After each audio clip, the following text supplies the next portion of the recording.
Hey, yo, it's me, Pops Van Marmalade, and you're watching the Comics-Related Madness Network. So come get some. CromCon. CromCon.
till I die.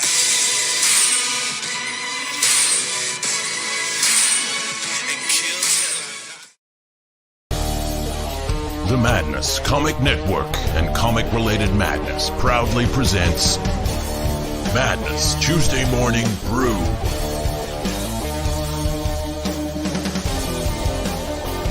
Tune in to our content on Comic Talk with Pops Van Zandt on YouTube.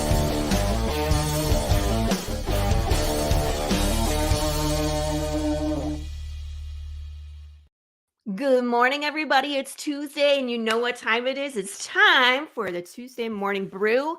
I am your hostess with the mostest, with all the knives and all the fun, Laurie Calcaterra. I'm the writer-creator of Path of the Pale Rider, the one and only Western apocalypse with undead bears. Today is a great day. Today is the day the PDF drops, y'all. So later today, after the show, we're going to be sending all the emails out to all the Kickstarter backers and everybody who is on that list to receive the PDF copy of issue number 2 in full color. It's a wild ride, people. If you enjoyed last issue, we have grown so much. The art is at the next level up. It's going to be a lot of fun. And then, of course, I'm excited to start working on number 3. Lots of stuff happens in that third issue. So you got to stay around and find out what's happening next. Today, we have a guest who goes by the name Mr. Big. And if that doesn't say something in and of itself, I don't know what else I can say. So let's bring in our guest. I want to hear from his mouth some question about why he does what he does. It's really interesting to me, and I got a whole page full of questions. So here we go. Let's introduce Mr. Big. Hey, good morning. Good morning. Sir. How are you? I'm in love with you. I love you. What you're doing to sort films. I absolutely love that commercial for your book. Oh, thank you. Yeah, we do a lot of fun stuff. It's like there's a comic, but there's riddles to solve, and then there's short films, and like fans can participate. So I'm trying to make it an interactive experience. That was unique, to say the least. I've never seen anything like that. You've inspired me to try something different. I love it. Well, that's exciting. I would love to see some interaction with your books. Although, that's the one thing I wanted to talk to you about, because like zombies and vampires and superheroes, where a lot of indie comics kind of live, is 100% fiction, right? There's none of this is true. But when it comes to the mob, and you write mob books, and you've done documentaries about mobs in like Milwaukee and other places, this is true things, you know what I mean? Like, it's sometimes you have to wonder when we watch those movies how much of it is real and how much of it is exaggerated. So that was one of the things that I'm interested in is before we get into all that, I would love if you could introduce yourself to the viewers, and like, who are you, where you come from, you know, why mob stories too? So well, that's easy. My name is Wayne Clingman. I live in Racine, Wisconsin. And I grew up in Madison, Wisconsin, which is the state capital. Even as a child, we knew that there was a mafia in Milwaukee back in the day, right? Yeah. I had the ability, when I moved to Racine, after my mom died, have a little bit of money. And what to do with the money, right? Well, I'm going to make a movie. Was it going to be about Jeffrey Dahmer, about the mafia in Milwaukee? Everybody in Third Cousin does a movie about Jeffrey Dahmer. Right. I walked on the street with a movie. I say walked on the street, I'll get hit by 2 movies about Jeffrey Dahmer. Very few people are doing much about local mafia activities. I just said, let's do Frank. Right. So I started which I sent you the link to that documentary, which is available on YouTube. Right. Yeah, I watched that one. People so they can watch it. It'd be great. But yeah, and that Frank led me to where I am today, which has about 13 books now. Wow. Yeah. I wish they all showed as well as my latest one, but that's life in the big city. We live, we learn. I just dropped the link for anybody that's interested in the documentary that's on YouTube. I watched it. It's really interesting. And there's so many things I want to ask you about specifically from the documentary. But what got you into mob? Again, we wrote the book, and Frank, I don't talk a lot. It's my stroke. So you have to forgive me. You're fine. So after I did You're my documentary and Frank with all this stuff, all the Freedom of Information Act returns, right?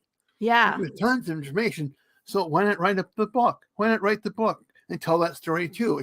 So we did Frank, and Frank was a good, okay seller. Sells okay today. Yeah. But there's so many mafia stories out there. There's so many stories about the mafia that people don't know about or got it wrong. Hollywood loves The Sopranos, The Irishman, the rest of it. Tell a story, but that's what they do. They're telling the story. It's not close to the truth. Not even close? No, The Irishman is a movie, which is, you want to watch it with your friends, feel free. It's not about the truth. It's far from the truth. Of course. You know, they have to make it sensationalized. Right. I mean, nobody is alive anymore. Jimmy Hoffa's not going to say it's a lie. Sharon's dead. You think can come back and say it's a lie, buy my book, right? Right. They don't care. They don't care. So it is what it is. But again, I want to encourage everybody out there, if they are interested in the history of their own little town, dig into it, because there's a lot of cool stories of almost every community in the United States. Really? That people want to hear about. That was one of my questions, is like, the mafia is not like publicly announcing all of these things that they're doing, because obviously they're illegal. A lot of the things that they have their hands into. How do you research that? Because if it's kind of like a secret history, do you almost like you have to research a previous era, like the 50s, and the activity in order to be, to find out? Because it's not like you can research a mob in your community right now and get accurate information, right? You have friends called the Freedom of Information Act. Really? So if you're looking, let's say you're looking at Buffalo, New York, which is the book we just got done with, like with Buffalo, right? Yeah. Buffalo had a mafia. It's been documented. So we started with the documentation that exists now, and we took the next step, right? Yeah. And we quickly found out, in our opinion, that the mafia is still alive and well. And now with a $1.2 billion stadium that's going to be built, 1.2 billion with the B. I'm thinking the mafia is going to be involved in that stadium. Yeah. Absolutely. It's fascinating thing is the Buffalo newspapers don't talk about it very much. Why is that? You think there would be a story that if I may backtrack, the other reason why I was interested in the Buffalo story is people from that community got a hold of me, a fat old man from Wisconsin. I'm no crime fighter, right? Right. And said, this is what we're seeing. No one pays attention to us. What do you think? They sent me the documentation they had. We started researching it. Yeah. It's like, oh my God. You think that so the local committees are also a good source of information, right? Yeah. They pay attention to what's going on. I mean, going back to documentation, you got the Freedom of Information Act, which exists, which can be used. You got federal court records, which is accessible, right? So how do you get access to those? You just have to request them, or right. Okay. Freedom of Information Act, you get looking for the FBI, any federal organization. Somebody's in charge of the Freedom of Information Act request, right? Yeah. The simple thing is you ask for the information.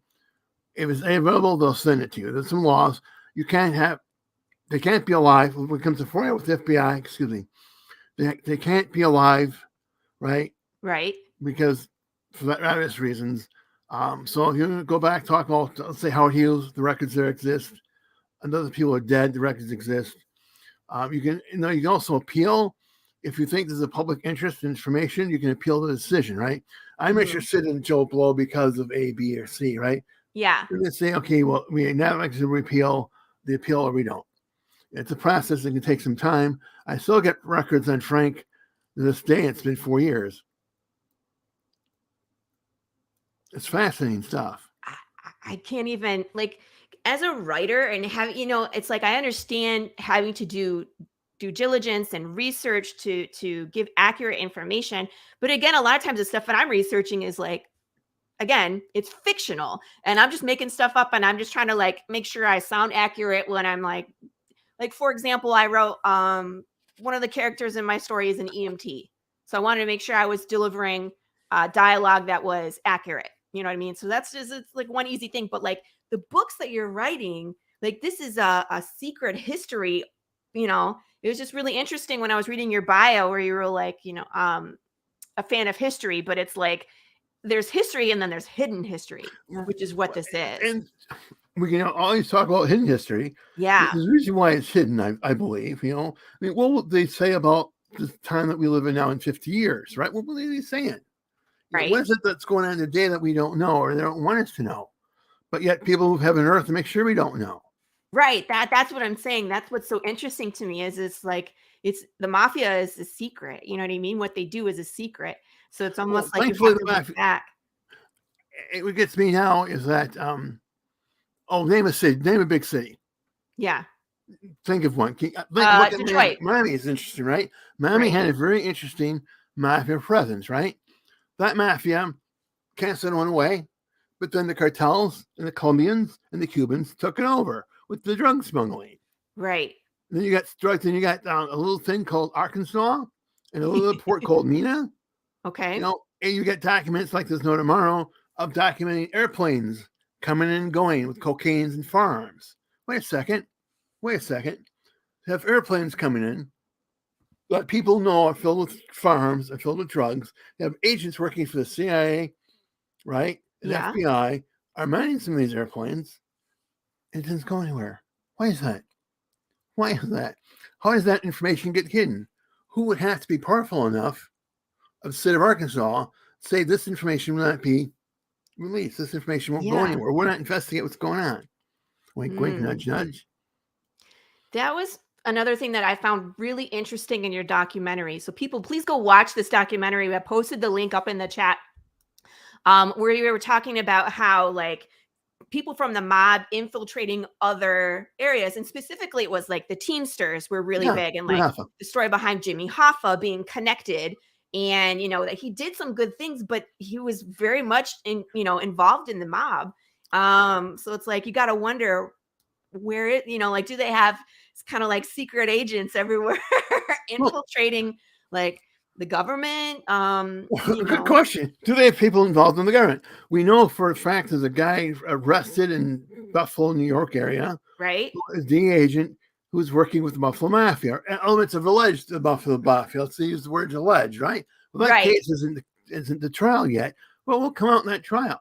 No, there's a guy that owns a bar in the Buffalo area, right? Yeah. He's been accused for everything from sex trafficking to drugs, right? Yeah. And he went to the courts. He says, "I can't run my bar if I can't go to my bar more. I can't." He's out in bail. He wants to be able to go to his bar more to rent, right? Yeah. This guy is charged with sex trafficking, major amounts of drugs, and the court says, "That's okay. We don't care. We don't care where. Go back to your bar." And the bar security is run by a member of the outlaw motorcycle club. That's book 2, by the way.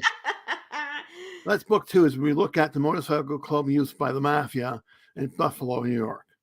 So the motorcycle club is actually part of the mob in Buffalo, or are they just like loosely connected? Where they like working together? Okay, because that was another thing in your documentary you were talking about is like rivals. You know what I mean? Where the mob is already there. They're like you said, the cartels come in, or like these motorcycle gangs, and then it's interesting to me how they interact. It's almost like a business, businesses. Exactly. It's a business. Yeah. Yeah.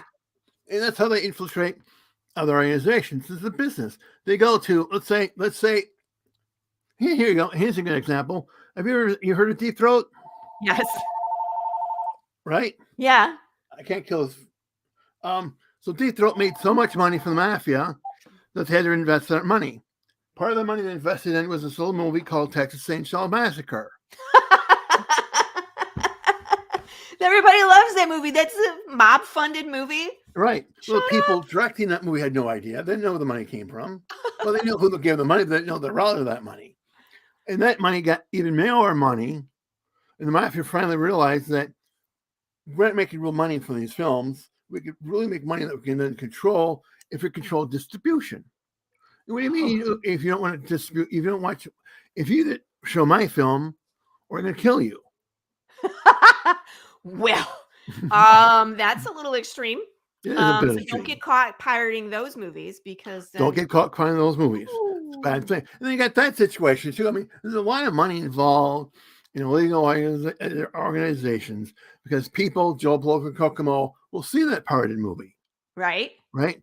Do other things. They don't care. They don't think who is benefiting from this decision. Yeah, things can be expensive. You might want to save a buck here, buck there, right? But you have to think, when I do these things, when I do these things, who's benefiting? Right. And people don't think twice. No, and that's something that was mentioned in your documentary too is like they kind of had their hands in anything that would make money to Yeah. try it out to see if it would work for them. So like vending machines, casinos, that there's a whole nother book, right? We did that one too, called Like an Onion. Games, which is really interesting. We did a book called Like an Onion, which is the story of the Vegas Skim. Yeah. That's interesting, man. Where we talked about what casinos and how they were connected with Skim. It's fascinating stuff. Talk about that a little bit. So Sure. For people that aren't familiar with the Skim. A lot of the Skim Vegas casinos was funded by Teamster pension fund loans. They were made is the mob. right. And the Teamsters Union was controlled at that time by Jimmy Hoffa, who had his hooks big in the mafia and their hooks back into him big time. These loans were sweetheart loans, low interest rates. These mafia people could build casinos, right? Right. Well, the mob paid back those loans, and we'll get to that part of the story, which is fascinating in a minute. Yeah. But the mob made their money not by screwing around with the loans, but by skimming profits from the casino before taxes were charged. Okay. So $1 for the government, $1 for me. That's what the big $1 skim for me, is. Yep. $1 for the government, right? Yeah. So what happens is Howard Hughes finally comes to Vegas, right? Yeah. And he has a guy named Robert Maheu, who is his right-hand man. Robert Maheu is heavily connected with the CIA and FBI. In fact, he was an FBI agent until he retired. He helped the CIA with the Bay of Pigs. Well, Robert Maheu goes to Jimmy Hoffa and says, let's buy some casinos, right? Right. All the casinos he bought were the ones that were mafia controlled. Oh, so, yes. So are you trying to tell me that? Benefiting here. I'm sorry? I can't help but think that Robert Maheu knew exactly who was behind who owned those casinos, or at least a percentage of them, right? Right. So the mafia were bought out. The government bought them out. Well, I mean, if they make him a good enough deal, I Right. don't know. It's like, I don't know. I would never want to come to the table and try to do a business negotiation with the mob. I think the mafia knew it was going to come their way. Yeah. So it's like, okay, if the government wants to buy us out, it was basically, Hughes was a government guy, right? Remember Goldmar Explorer? Excuse me. So when Hughes made him a deal, why not take that money? But then where did they go after that? That's what you retire. Okay. Things like that. You get. It's fascinating that the people running the Detroit mafia, right? Yeah. One of their sons owned an insurance company, right? We'll talk about them in a second. He sold that insurance company to other people. That made him an awful lot of money. He never has to work his life. His kids never have to work their lives, right? They made their money. Mm-hmm. There's a lot of money in insurance. There's a lot of money in insurance. There's a lot of money in insurance fraud. Yep. Yep. That's That's incredible. Interesting. Do you know much about the mafia in Detroit? I'm just curious. That's my whole yeah. Well, but if you want to talk about the Detroit mafia, I know the grandson of one of the members. I expect I could get him on your show if you like him on. We'll see. Maybe we'll talk about that afterwards. Scott's a great guest. Scott is a wonderful guy. He's a great speaker. He can talk about the Detroit mafia. He can talk about the Black Mafia family. Yeah. This is fascinating subject in and of itself. He can talk about White Boy Rick, which is that poor teenager that got screwed over by the law enforcement after he infiltrated drug gangs in Detroit. That's so dangerous too. It's like everybody's trying to get on the inside. Here's a question for you, Mr. Big. Speaking of TCM, Vortex was the production company. So the Vortex company took the $140K from the mafia? I'll tell you what I'll do is I'll find out who took the money, how that whole process. I take we're talking about Texas Chainsaw. Yeah. If we're talking about Texas Chainsaw Mafia, they did it as an investment. Okay. Right. We want to make this movie as much as it's going to be. Right. We're looking for investors. An investor showed up and said, "Hey, my name is lawyer Joe Blow Kokomo. We'd like to invest in your project." Then it show up in Italian suits and say, "Let's make you an offer." Your name on the paper or your brains. Right. It was like it did a legitimate business deal, right? Right. So they wouldn't even know. It was from the mafia, probably not. It's a bit to them, it was a business deal. That's scary too, because like as independent, creators, we're always looking for investors. It's like, could the mob show up and you won't even know it is an investor? Okay, if you say you're looking for investors for your project, right? Right. And somebody shows up and the paperwork is the correct paperwork that you Whoops, normally I have hear for you. anybody, right? And it's Yeah. signed, and you report the money like you normally would for any investment that's been made. You can't absolutely be in any trouble. The government can't blame you because the investor that dealt with you that you did legally, right? Right. You can't be who they say they are. You have to, I mean, if somebody came to me and said, Wayne, I want you to make me a movie about whatever, right? And they Right. wrote me a check and I had them fill out the right paperwork, right? Sign a contract, everything else. The government sit there and say, what do you do with them? Well, that's a conversation, right? But it's nothing I did was illegal. Right. It's like we didn't do anything wrong, but we didn't know it was from the mafia. Right. And again, and they're not going to tell me. Hi, Keith. Hello, sir. We are staying warm. For anybody that isn't aware, I'm in Texas, and we had sleet last night, which is really random. We don't normally get any kind of winter precipitation, maybe like once a year. So this is like our 2 days of winter. Hooray. School's been It's 3 canceled. below The here. girls are home. It's fun. As Yeah. long as we still have power, that's all we care about. So we're Up fine. here in Wisconsin was 3 below right now. Oh, I'm so sorry. I'm from Michigan. Like I grew up there, was Okay. born there. So I understand your pain. Like I feel like Milwaukee and Detroit Yeah. have similar weather. Absolutely. Move to Texas, Mr. Beg. It's really I nice. wish I would have left. At times, I wish I never would have left Fort Hood. Oh man. It's because it's like we'll get some snow and then it'll just melt in like a day or two. You know what I mean? So it's like they kind of shut everything down. Everybody gets a day off, which is nice. Because we're just not set up to deal with the driving in the snow. There's no salt trucks, stuff like that. But yeah. So I mean, it beats -3. Do you remember in 2000 and was it 13 when it was like -40 with that polar vortex? No, thank you. Yeah. No, thank you. Never again. Yeah, I'm too old for that shit. It's like we're done with that. Thanks. Yeah, come back to Fort Hood. Come down to Dallas. We'll stay. We'll stay remotely warm. It's just January and February that are nasty. Yes, Yeah. I said Fort Hood. You're from Fort Yes, Hood originally. C-15 first to the 5th. Hmm. Yeah. Keith, where are you? Are you in that area? Me? No, Keith. Oh. The guy in the chat. He's Okay. asking if you're from Fort Hood. No, that's where I served in the Army. Yep, that's where the base is. Exactly. That's where everybody is getting shipped right now. Really? Keith said, I liked Fort Hood area, but hated the Cav. What's the Cav? First Cavalry Division. Why? Why did you hate them? Keith. Were they like, what's the deal? Is there a story behind that, Mr. Big, that you know of? No, well, I liked my service time in the CAF. I was the Yeah. first. Okay, but everybody's military experience isn't the same as everybody else's. Right? I was Right. lucky. I mean, even though I was a hardcore drinker then, it wasn't to the point we later get to be. But I can see people having all kinds of problems with being in the military. I would not be in the military today. Gotcha. Well, Keith is, I think, a little younger than you, so he might have been through Everybody's there a at a little different younger than I am. time and had a completely different experience. Yeah. So Yeah, everybody's younger than I am. But yeah, Miami's fascinating. I mean, the stuff what happened in Miami with the Cubans and the drugs and stuff, you know, went from the Cubans to the Colombians is fascinating history. Texas, Dallas had a huge mafia at one time. Dallas? Yeah. Do you think they killed JFK? In my opinion, no. In fact, if everybody who was part of the mafia that's been accused of killing JFK had to take a bus. They would have to take a bus to get there. Really? Well, I'm saying there's a lot of people claiming to be part of that assassination effort. I'm thinking, have you ever been there? Yeah, I'm in Dallas area. Have you been to and I went through building? the 6th floor museum, and they were Yeah. talking about all the different conspiracy theories, and the mob is one of It's the part of theories. it's only a theory, but have you been inside that building? In the 6th floor museum? Yeah, I was there. And Okay, I've been you in take a look about the Plaza site path. You could see the site path that the limousine probably had to take, right? Mhm, yep, we walked it. Okay. Can you not? Okay. No. Oswald was a trained Marine rifleman.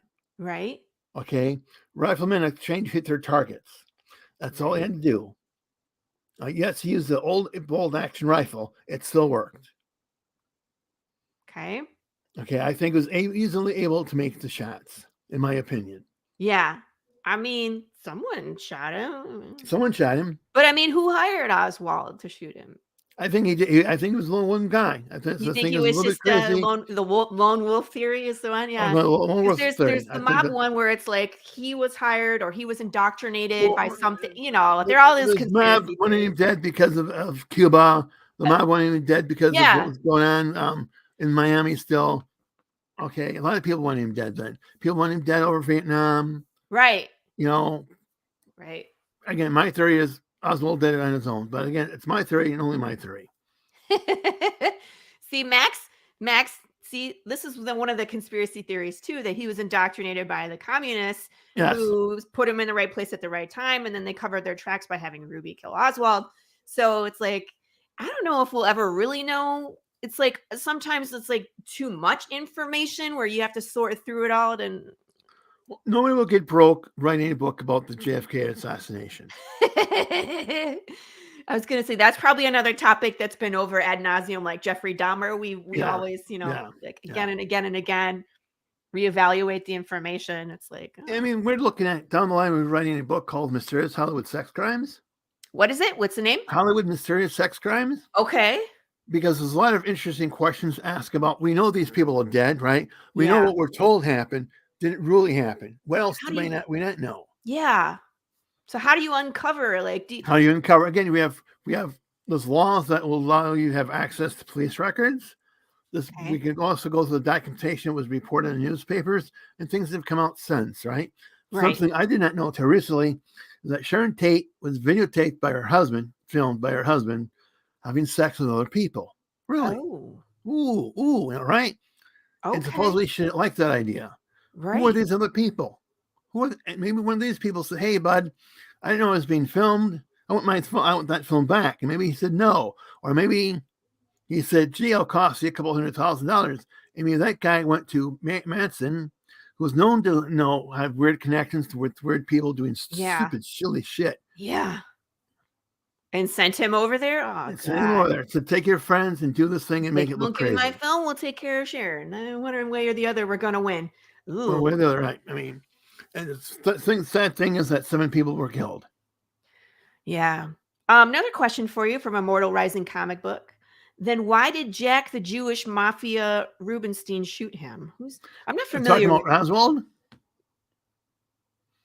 Was like, okay, so yeah, I guess that was it. Yeah. So why are they saying but that's the whole like falling into the rabbit hole conspiracy theory. It's like, why did he shoot him? People love JFK. They were upset that he shot him. Was it a cover up? Like, I mean, not everybody loved JFK. It's just like not everybody loved Franklin Delano Roosevelt, right? And people sometimes do stupid things, especially the mentally unhinged. Mm-hmm. Now, a better question is, what do they do with Whitey Bulger in prison under MK Ultra? Oh, that they won't talk about. Have you done a book about Whitey Bulger? I know of Whitey Bulger. I've not done a book. You know him? Not personally. I know of him. I was going to say, do you talk to him? Because that would be crazy. He's been dead for some time. I don't think I'm talking to him. He's dead. I'm sorry. No, but the question asked is this question.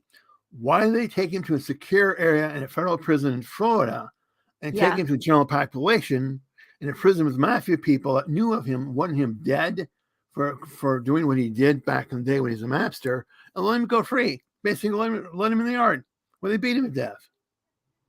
That's the question. Who paid who to do that? That's the question that's being discussed in federal court. People, his family members, like to know why. Oh my goodness. I mean, Whitey Bulger was a bad man. He killed many people, right?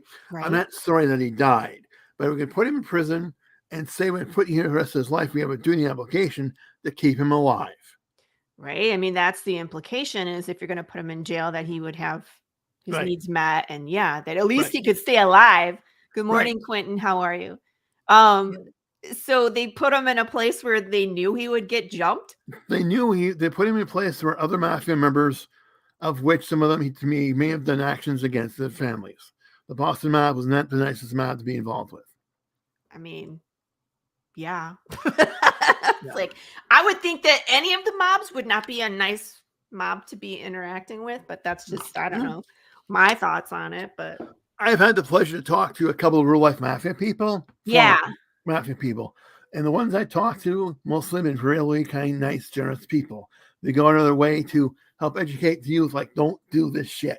Go to Okay. school, stay in school, stay away from the ball, just stay away from the shit. Just be good. Yeah. I've talked to only one person, which would be Mike Frank's son, who's a total asshole, but he's 80. If I'm 65, he must have been 80. And he went to play the 80-year-old tough guy, right? Yeah. And so you run to that stuff, right?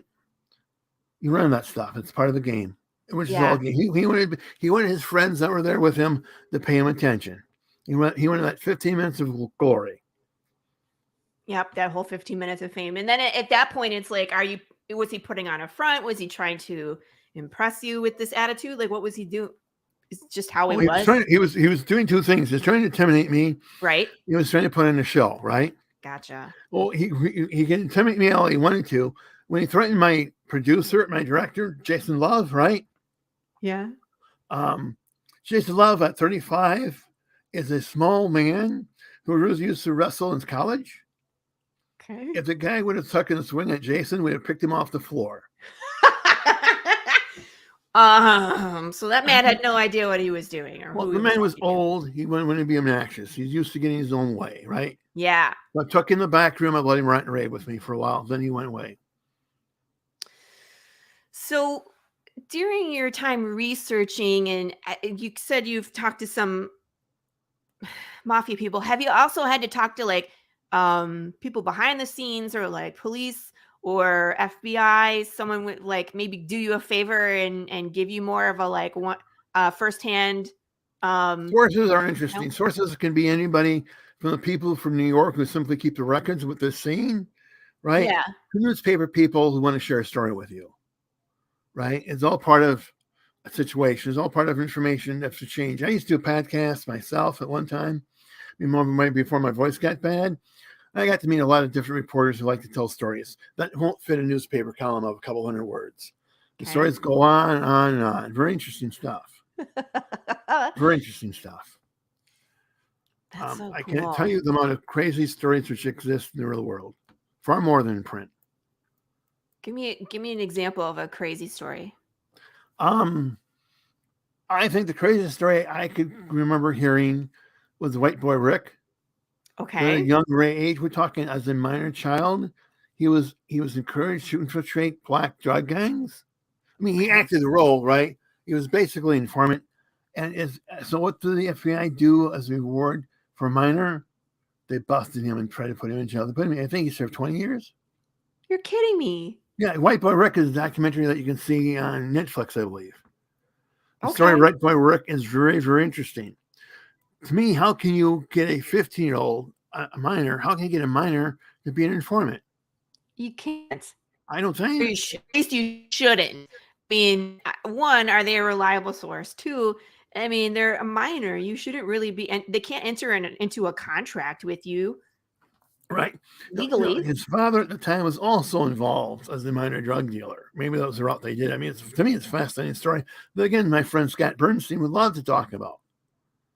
Interesting. Yeah, I mean, there's a number of people involved in a true crime mafia situation. They love to have an audience of people respecting what the work they've gone to get the expertise that they have versus Hollywood. I mean, the bad movies that Hollywood come up with are absolutely insane. So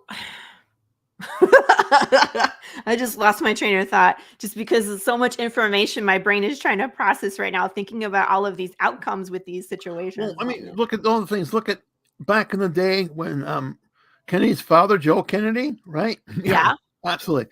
Joe Kennedy, before he was head of the New York Stock Exchange, right, SEC, he was a big-time sack froster. When he's ambassador to England, he may have run moonshine in the United States, illegal booze in the United States, right? Right. I mean, that's the one way to make a lot of money. And Joe Kennedy made a deal with the outfit to get his son elected. You know, with there you are. There's your connection, people, right into. It's like then you have stories of Joe Kennedy, his son, JFK, in casinos in Vegas with wall-to-wall hookers. Jeez. Here's one for you. So connected. Everything is connected, Everything's people. connected. Absolutely, everything's connected. Here you go. You have Marilyn Monroe, right? Who was supposedly shed by JFK and his brother. There's a casino in Nevada called Cal Nevada. Okay. It's on the border of Nevada and California, right? Yep. Underneath that casino, there are tunnels because cabins above, tunnels below that take people from one cabin to another cabin. Supposedly, Marilyn Monroe was in cabin A with a tunnel going to cabin B where JFK and other people were. Jeez. At the same time, you have Sam Giancana, who was headed to Chicago outfit. He would stay in a cabin too. Did Marilyn Monroe go from cabin A to his cabin using these tunnels? He's so crazy. And that speaking of how you incorporate themes with books. So that book that we're doing, which will be out this summer, June, July, we're also incorporating a game. We're doing a role-playing game called The Tunnels of Calviniva, where as a mafia member, you go to this casino to investigate what's going on in these tunnels, and you can run into a swarm of vampires, led by Marilyn Monroe. What? It's a game. It's a game. Okay. But still, You know, I mean, what is it we can encourage people to buy the book? What is it we can encourage to have an interesting price point where somebody's willing to buy a book? Books are hard to sell. As you will know yourself, you have to entertain the audience. Yeah. And that target audience. So yeah, including someone like a Marilyn Monroe would make it more appetizing. Fun as a game. Yeah. I mean, there's enough funny stories, rumors about what happened there, you know, for a movie, you know, but you have to make sure you say it was a movie. Right. But the stories are wild, absolutely wild about that casino. It's like you hear all these sensationalized stories like Studio 54, and you got to wonder, you know. Interesting. Really The club kids. Look into club kids culture of New York City. Look in that story. That's fascinating too. What's it? What is it? What culture? Club kid culture. Club kid culture. Right. It's a whole subgenre of people living that crazy city that we call New York. That's a crazy place. Yeah. Interesting. So what is club culture? Basically, people would hang out in these nightclubs, these crazy. I would never go to these things. We don't mean nightclubs where you and I might go to, but where they dress up weird, act weird, and just be crazy people. I mean, I can't describe it in terms of rational people couldn't understand. I would not myself dress up in angel wings and hang out drinking at night. Other people would, right? I would not think about going with my 40 friends and taking over a Burger King and dancing tables all night, but yet people do or did, right? To me, drinking, you dress in a suit, you wear the hat, not a stocking cap, but a nice hat, you wear the suit, right? You get in the pinky rings, you go there to the casino bar, you know, you spend that money, you gamble crazy. You can make sure the dealer gets tipped well. You flirt with the pretty girls. You know, that to me is a fun time. That's like a different era though. You know what I mean? It's like it's an era I miss. Nostalgia. I mean, it's there to me to think that in Vegas today they've actually tried to wrap casino cages, cash cages. Yeah. Back in the 50s, they would have done it once. Because once it would have been done, as it was done, they would have found the people dead. Right. And their family. No, this is people that don't usually kill families. No, okay. I was going to say that's what they always threaten. Sometimes they violate that rule. The movies aren't the true story, people. Usually they're happy with the cartels will kill a family. Now, interesting thing about our good friend, the crypto guy, Sam Fried, I think his name is. Okay. Who lost, what is it, $1 billion that they can't find? Is it $10 billion they can't find, right? No, should he selling that money, or should he have lost any money? Oh, excuse me. Pardon me. Should he have lost any money that belongs to cartel? They'll kill Sam. They'll kill his girlfriends. They'll kill his family. They'll kill their dog. They'll kill everybody. The cartels are killers. Mad dog killers. So when the mob and the cartels, do they work together nice? Do they play nice, or are they? They play nice. They do. They play nice, yeah. But the cartels are, I cannot describe to you the horrors of the cartels. Yeah. Well, and I was listening to some news reports about how there's a shift coming There was, what was the big one? The guy that just left. God. There was a big cartel leader, and his You mean we got El Oh, Chapo, we got his son, we got El Chapo in Colorado. His son is under arrest in Mexico City. We want him in the United States. yeah. Cotero, the guy that probably killed the agent Camarena, has been caught. He's waiting to see if they get that him or not. I mean, every day there's another cartel leader being busted. Right. Yet it's so thick as flies. Right. And Well, that was the thing, is 60,000 like people die of this one fentanyl cartel poisoning. that's been in power for a long time believed kind of like you don't shit where you eat, excuse my expression, but it's like they were nice to the people in the town that they were working in, Yeah. so that way they were respected. But there's this new cartel that's like, no, we want everybody to be afraid of us. So they go and they hurt everybody and they intimidate. And those are the ones that are now infiltrating into the United States.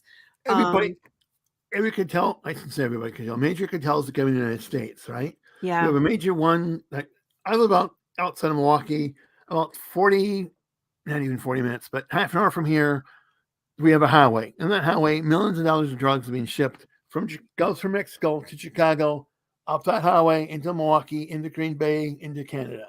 Yeah. You know, Crazy.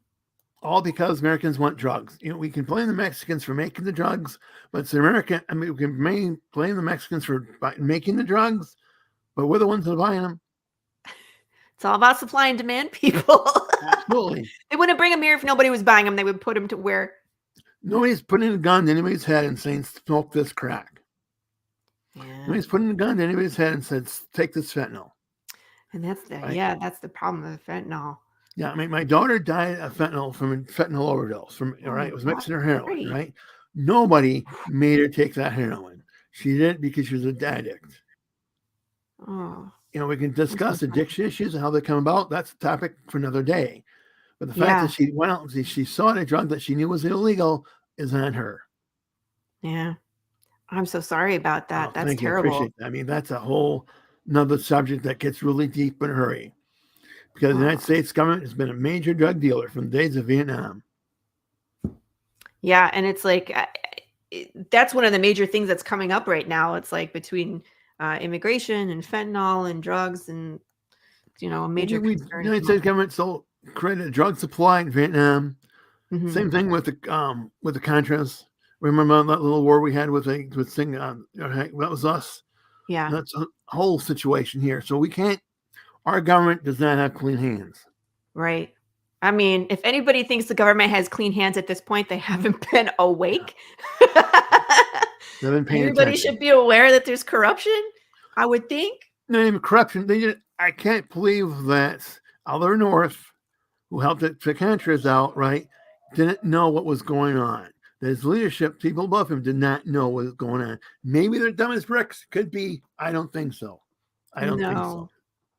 Usually there's someone giving them information on the sly. Not public information. Someone is an insider.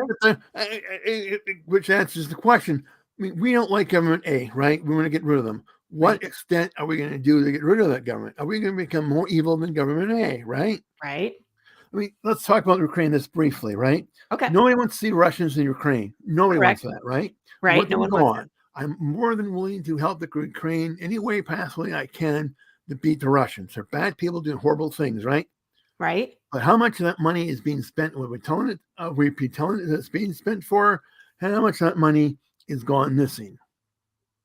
Why isn't the money being audited? How is it that we lost over $1 billion in Afghanistan? Wait a second. How do you know there's $1 billion in Afghanistan? That's what I want to know. And then the other thing is, it's the same thing with the COVID relief. There's been so much fraud and missing. It's like, yeah. And then you got that kid that works for Pfizer saying they're doing experiments on the COVID vaccine, on the COVID virus, so they can make more vaccines. What? He says that on tape.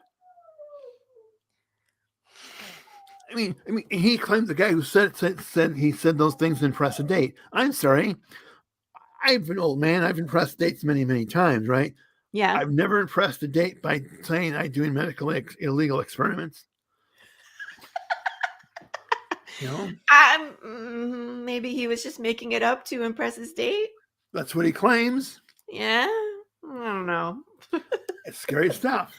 But Stuff then that we again, keep we're back talking to about. big pharma. So it's like, I love conspiracy theories, people. I really do. I wrote them into my story because people will go, it's like, what rabbit hole can we fall into and like go down for the day and research and find all these things that are so connected. And it's That's always hurt I your love head. about doing mob research and research organized crime. Yeah. Exactly that. All the rabbit holes. That's what I was saying. Like, there's a direct correlation to like finding the mafia ties and like how deep they go and how far their tendrils are kind of connected into society. And it's like, oh God, then you have to question everything.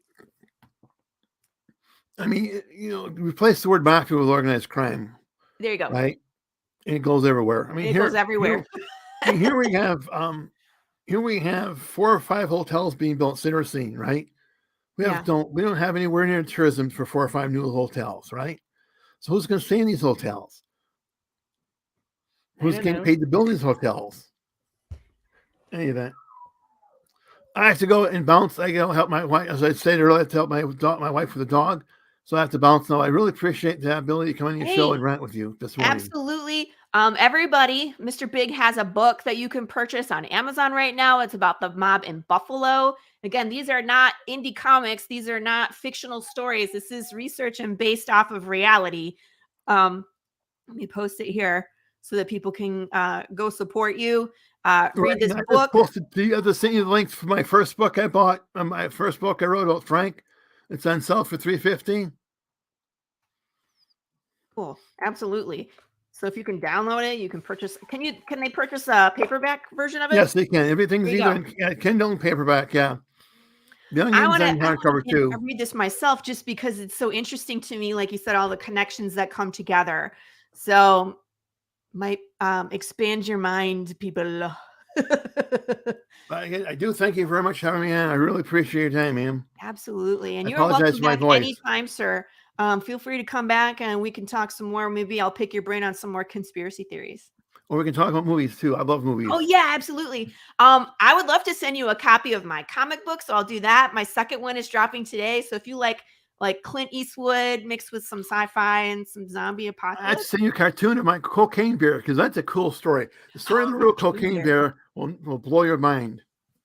I can't wait for that. I know the movie's coming out, but I want to do the actual research to see what is legitimate. The whole research, the whole cocaine thing is just a nut. I can't wait. It'll be funny. Anyway. Yeah. I do thank you. Thank you so much for coming on. Thank you so much. All right. Peace out. Peace out. Bye, There Wayne. you guys have it, Mr. Big. What's that? I said, bye, Wayne. Thanks for coming out, man. I know. It was so cool. Like, so many interesting things are in that documentary and like how they all tie together. Jimmy Hoffa in and of itself is just mind-blowing. What happened, how connected he was, where all that freaking money came from and where it went. They had their hands in everything. There were like vending machines, casinos. Now it's like laundering money and human trafficking, which is terrible, but it's interesting that secret history. And I wish I could, he was talking about like getting documents and like calling in favors and talking to people, but it's like I'm sure there's a whole process to that would be interesting to hear about. Yeah. Because how do you get information on a secret? It's really a secret society. The mafia is not publishing their records, people. And it's funny because, it's like money laundering is big business. Yeah. Okay? And the mafia has a whole bunch of money that they have to invest in legal shit.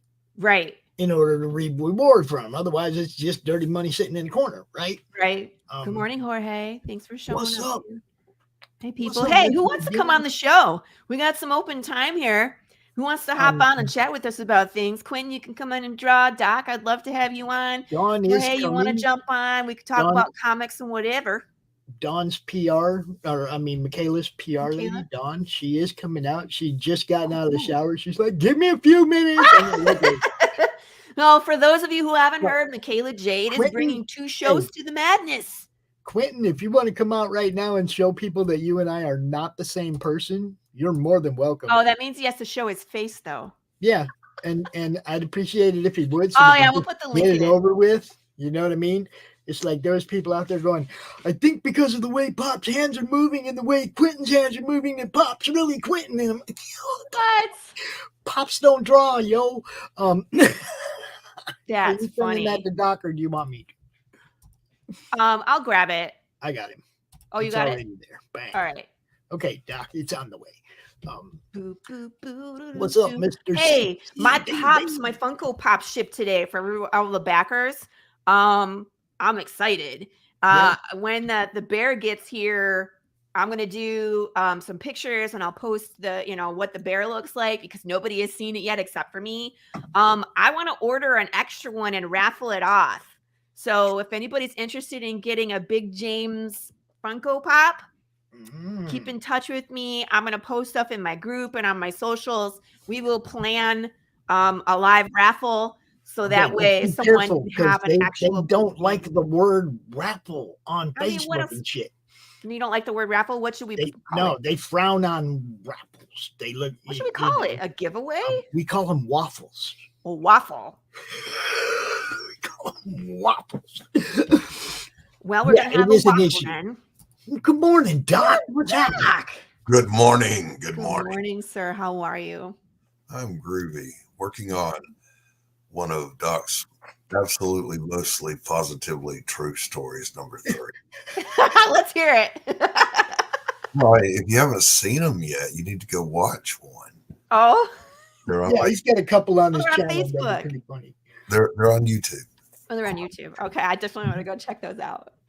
Sounds They're- funny. I like to think they're pretty funny. Little story. So my PDF is going out today. I have a meeting set up this afternoon with Charter so I can get the print started. So we're about to wrap this issue 2 up and start working on issue 3. Probably kickstartering first week of March, right around my birthday would be fun.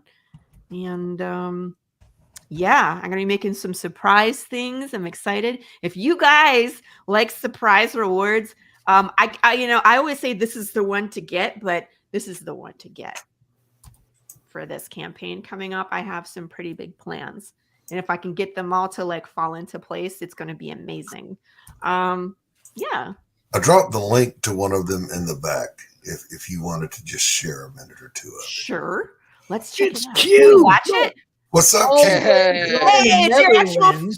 face. What's up, my brother? Everybody, this is Quentin. Just in How you case. doing?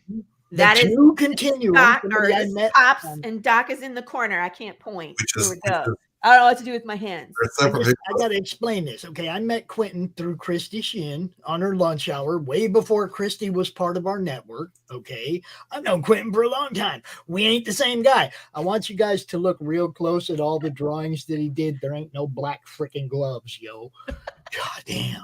How can people be like that? They're just looking for something to I think Quentin's really Pops. What?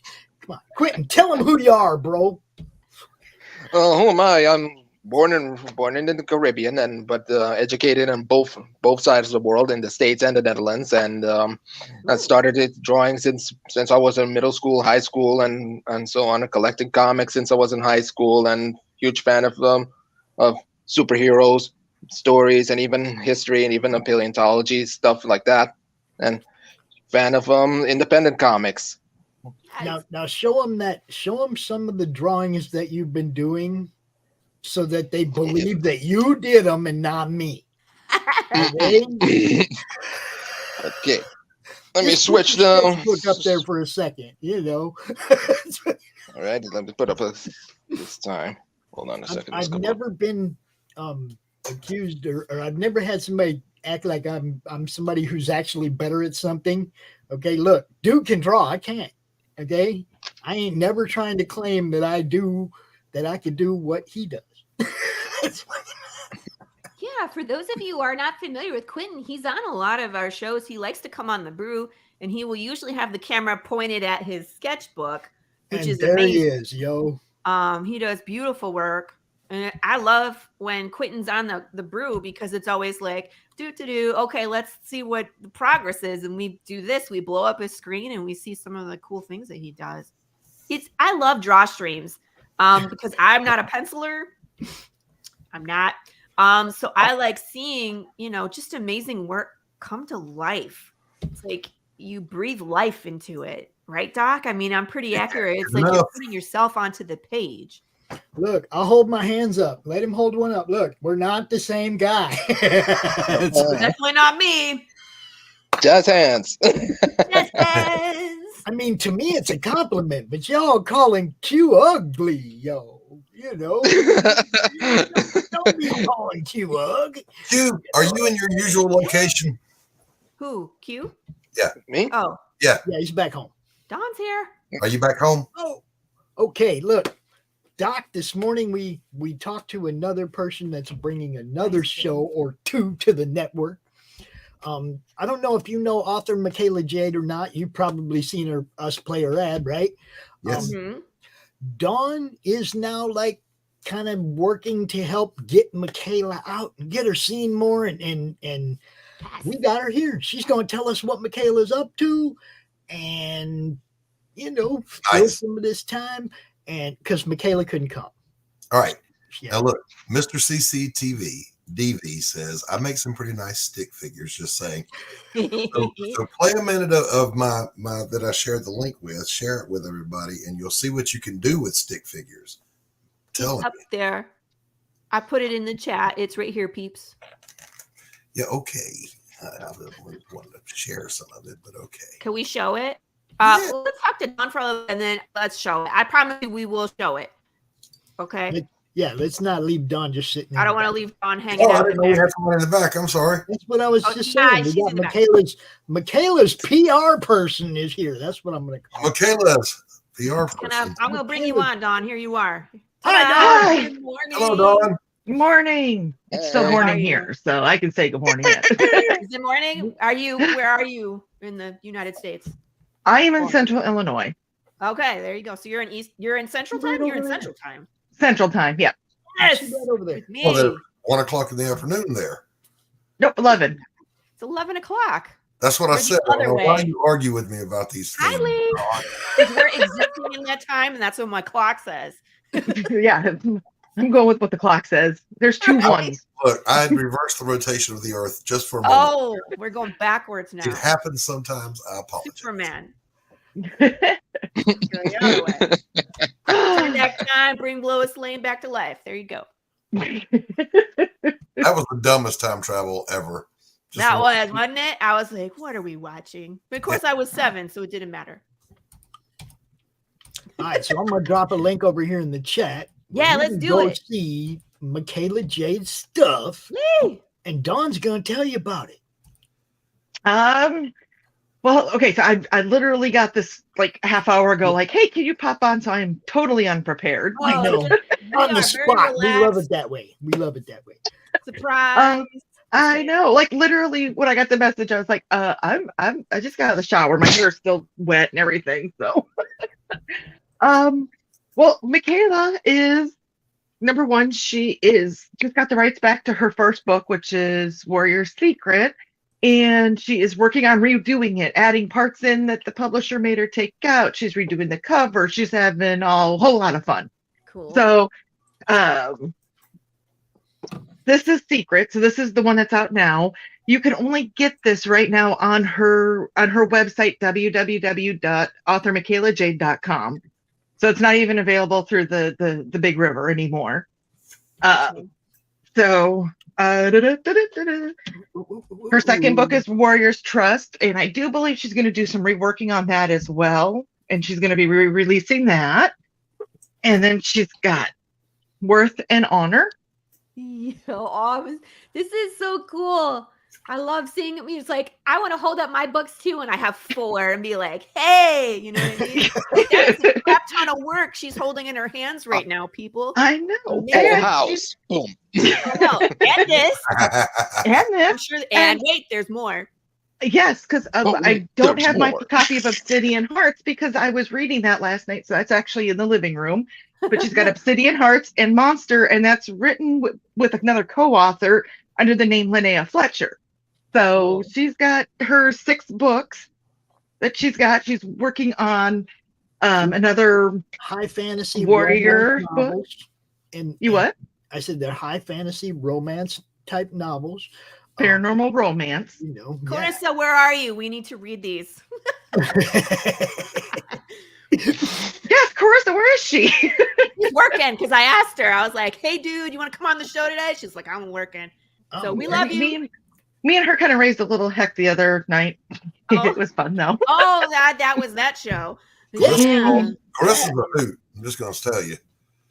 Yeah. So, and Michaela's also working on.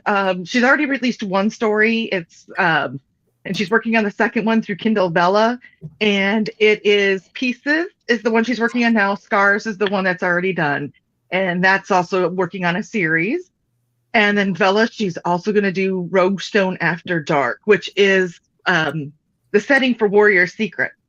That's their home place. So she's going to do some more spicy stuff on Kindle Vella. So we love spicy. I know that's I met her at a CodCon here in Peoria. That's where I met, is Peoria. And I was like, I read the first book. I'm like, I need all of them. Yeah. Yeah. So, yes, please. and then every other Tuesday night, she does Tidbits and Scribbles on YouTube. And it's just a round table of writers. Cool. Soon to be on the Madness coming. I was going to say, I think that's coming this way. Yeah. I would love to be on that show as a writer. I want to interact with Michaela too. Being a female writer and, hosting a podcast show. I would love to have her on my show, come on her show, whatever. And I know she was busy doing some stuff today, but hopefully she'll rewatch this, so she'll see that, and I'll let her know. I mean, Max, as soon as they release that 13K, you can go have you a steak, bro. Just keep your blood pressure down, Max. Whatever you do, don't get. Wait, isn't that who was just in the hospital? Yep. Yeah, he was. Noodles. The last day of his campaign, he spent in the hospital. I mean, but why? You were like way over goal. Sorry. Oh, we just, we do what we do for everybody, whether they're able to or not. I find out that somebody can't go out and do what they're doing, promote their stuff, then we work double time. Doc knows. Yep. Yep. It's been a weird year, and it's only January 31st. Like, what's up, man? Yeah, it's pretty much got a thumbs down from me so far. Yeah, very much. Would not subscribe. I have to judge. February will be different. I have to judge everything by the growth of the network because I ain't going out to looking at anything outside. So. I'm feeling good. I was like, Doc and I have had some kind of a messed up January. No, I've known Michaela for quite a while, a few years now. And do we have a commercial? Did we play it? Yeah, it's. I think it's in there somewhere. I don't know if it's in this studio because your studio was new. Yeah, I know. I know she's working on a new one. I know she is working on a new one. I've been after her about a new one. See, I've been telling her I need a new video. Yeah, I don't think there's one in the studio. It's probably in the other studio. Which one is it in? Who knows? Okay. CromCon, maybe. I think I played it. Michaela is in CromCon, yeah. Yeah, I played it yesterday. Why? You want me to play it right now? I will. Well, I was going to say, in case people are new to Michaela Jade and aren't familiar that we play a commercial, we can just, put it up for a second or play, some good parts from it if it's a I don't see it in CromCon either. Where the heck is it? I moved CromCon. Monday Madness?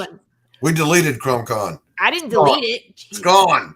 Ah, there it is. It's in Monday Madness. Are you ready? Oh, yeah, let's play it.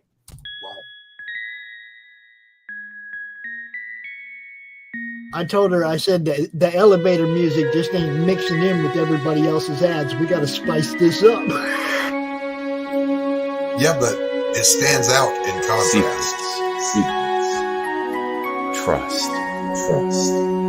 Some damn good art too. Of course, I posed The for bond that. between souls, intertwined within otherworldly intrigue.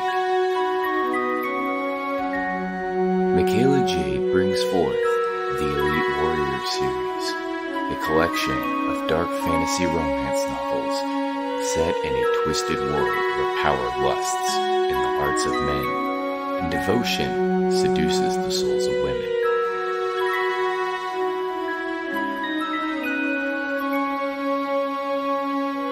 Warrior's Secret, Warrior's Trust, and Warrior's Worth. Available now at authormichaelajade.com.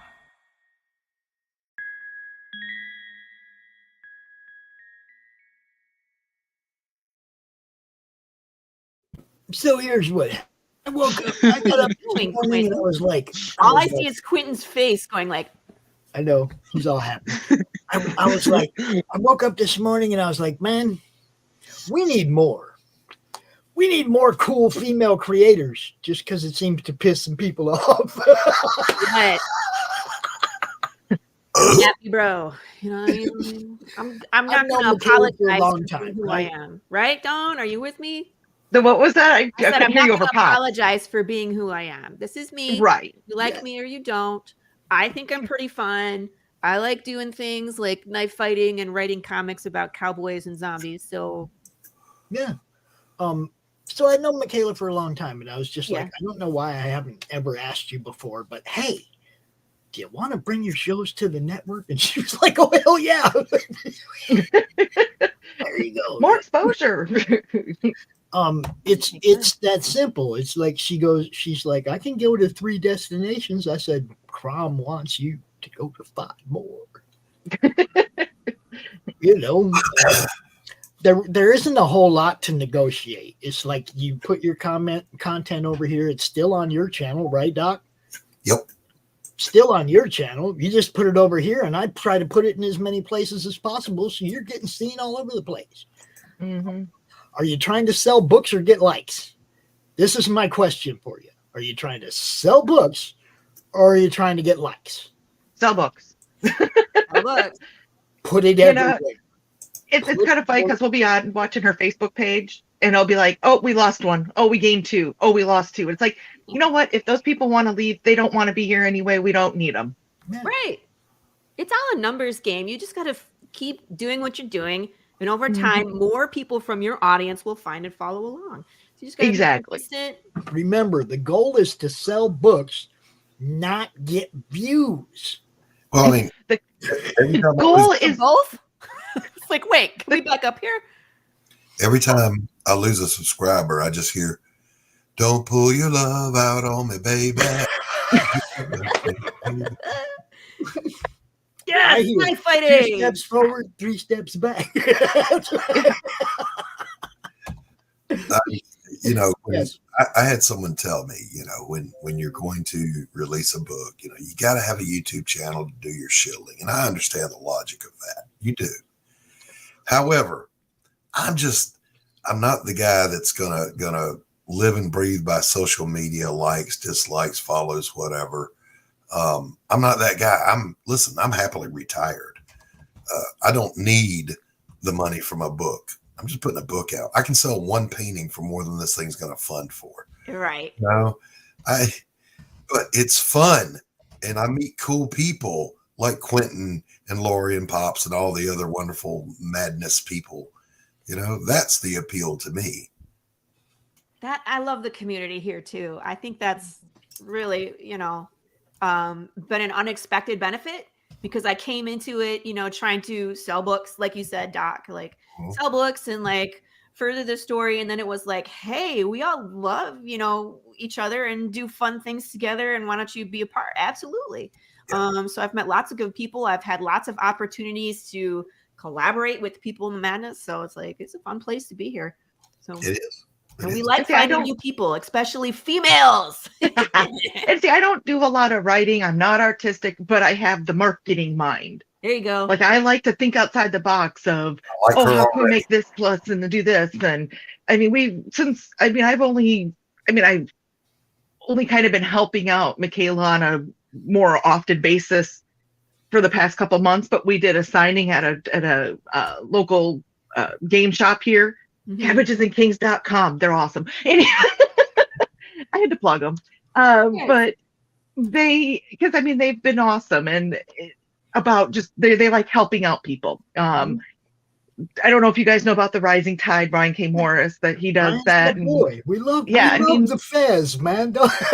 Exactly. And the first time Michaela walked into his shop and she's like, this is Rising Tide. It is about, helping people out and helping, and so it's just been fun, so I've been having fun just meeting everybody. Like I said, I'm not the total writer, but Yep. But Michaela needed somebody like you to help get her out there more because she's busy.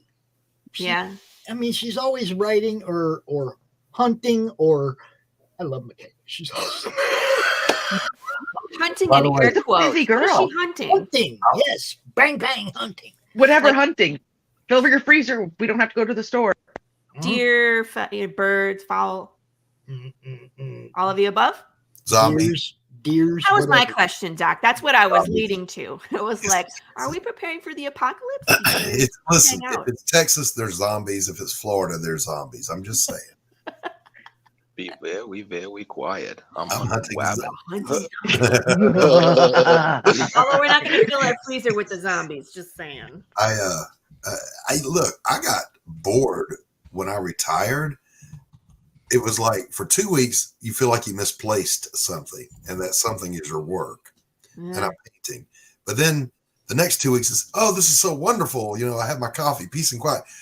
And then after that, you start to go crazy and you talk to the dog and the dog talks back. So when I get bored or go stir crazy, I just do a live stream and chat with people for a while. I go, okay, I got my social fix. Now I can go work for the rest of the day. Very so cool. Q is always there to come hang out and share a laugh. Pops is always around. There's always somebody cool to talk to, So that's the appeal of the YouTubing for me. And we have so many shows right now. It's like we have a ton of shows. So it's like, I'm bored. I want to go talk with somebody. Hop on somebody's show. As long as they don't have like a guest. But more people like Dawn is what we need in the game. The marketing people. I thought that guy, Dawn, here's a true story. My art career, mostly, I've been a fine artist and I do landscape impressionism.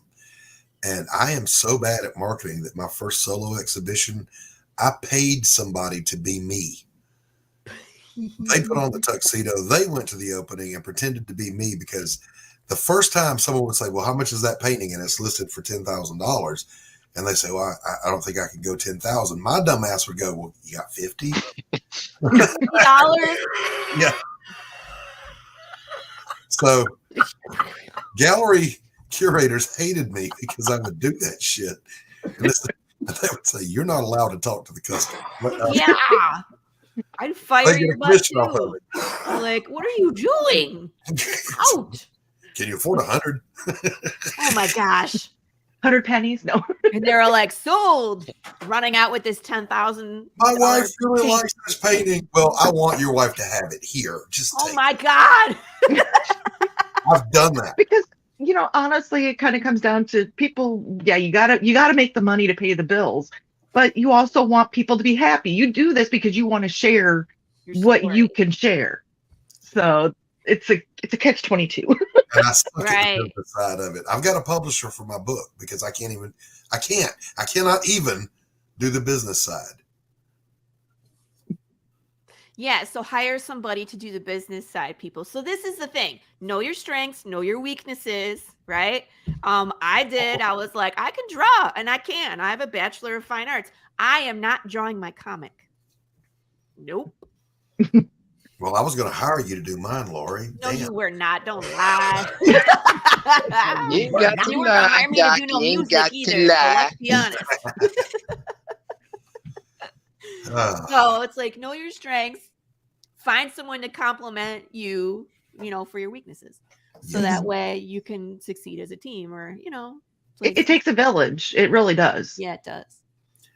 Look, you got to wear a lot of hats. And Q, you need a hat like mine so people can really. No, if you get this hat, then the conspiracy theory just grows in strength. Healthy, beautiful head of hair. You don't corral that. You don't corral that mane. CCDV. We need to see who you are because he claims that he looks like Doc. Who does? That's what he said, not me. CCDV does not look like me. That's what he said. He's got a wonderful pointed goatee. Good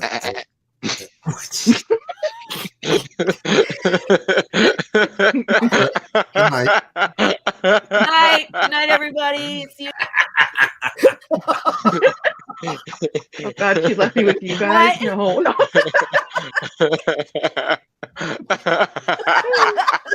What the hell's wrong with you? The moment you said the mention about goatee, I think about I'm the sorry, goat we man. need to clip that for real because that was so unpredictable. Good night, everybody. Good night, and I'm gone. Thank you for coming back. How do you end this thing? How do you put the where's the brakes on this bus? I forgot. Jazz how to hands. Jazz hands. Have a good night. We're all like, just hands. Quinn just got someone to go. We're out. So Mr. CCDV is Dan, and Dan is much better looking than I am. Listen. I know I got to get by with a deplorable excess of personality because Stop. this, I'll show you Not true. today. Don't you dare. Handsome. No matter what, though, personality trumps anything. This is also true. That's how I was always that's the introduced to my blind dates. He's got a great personality. God has to like.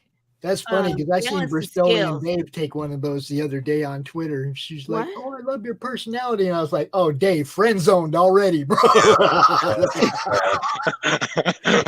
Read between the lines.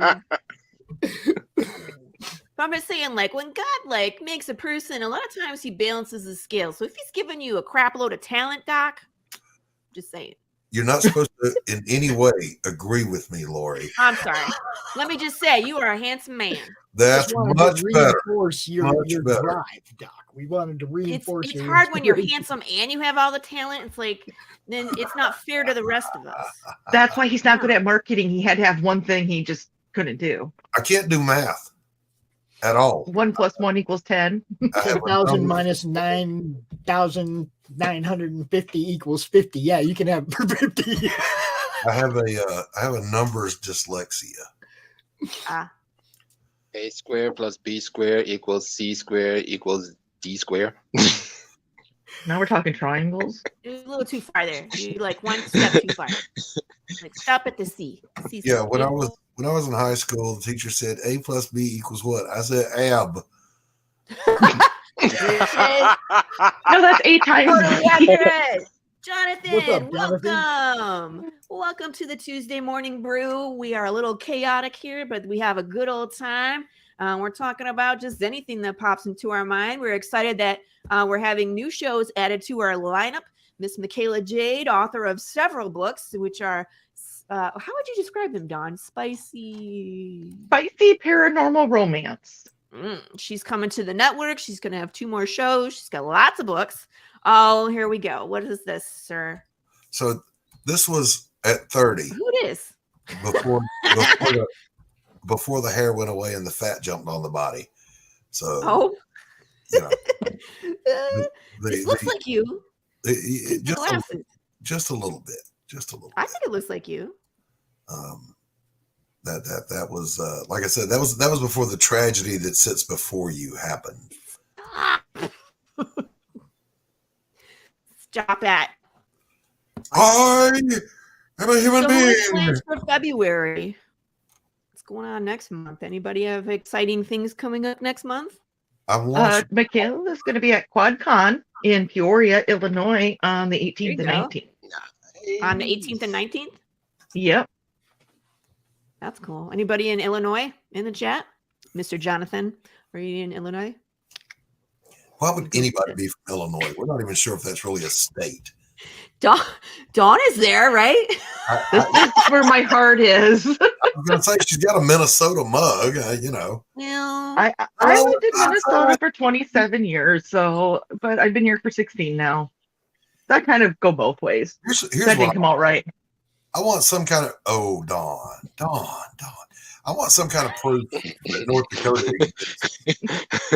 You want what? Where's Rich when we need You want him? proof that someone lives in North Dakota? I've never met I anybody want from proof North Dakota. that North Dakota even exists.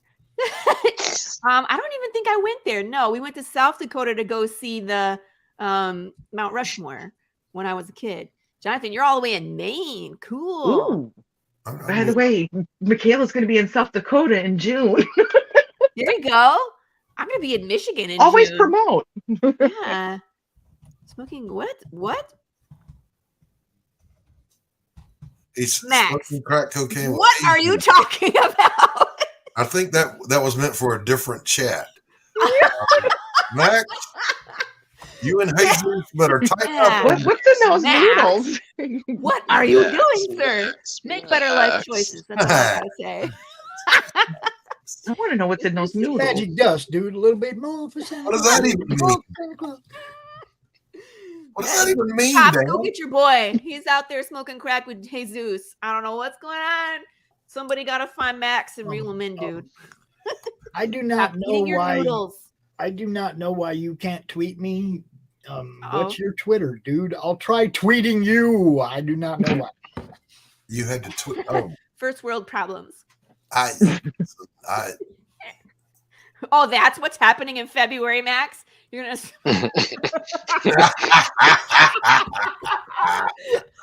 Take the smoking crack. It's like I'm gonna get so high I can see Jesus Christ. You know.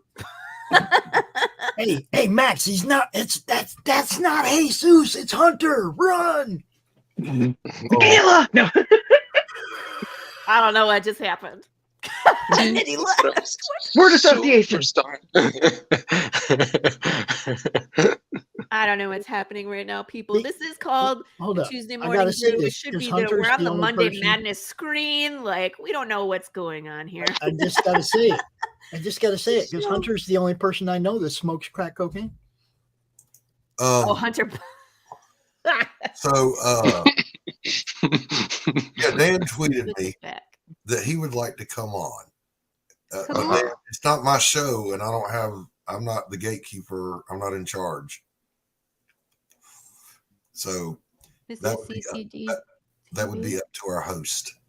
Closed caption and We- what is CCDV stand? This that would be cool, but we still have to talk about Michaela. We got to talk about Michaela's shows. Let's make sure Let's talk we some more about that. Oh, and then we need to let's watch make sure Doc's. we don't waste Dawn's time. We got her out here. Let's do Yeah. what we came to do. And I'm going to go get more coffee, but I'm listening because this is on every TV in the house.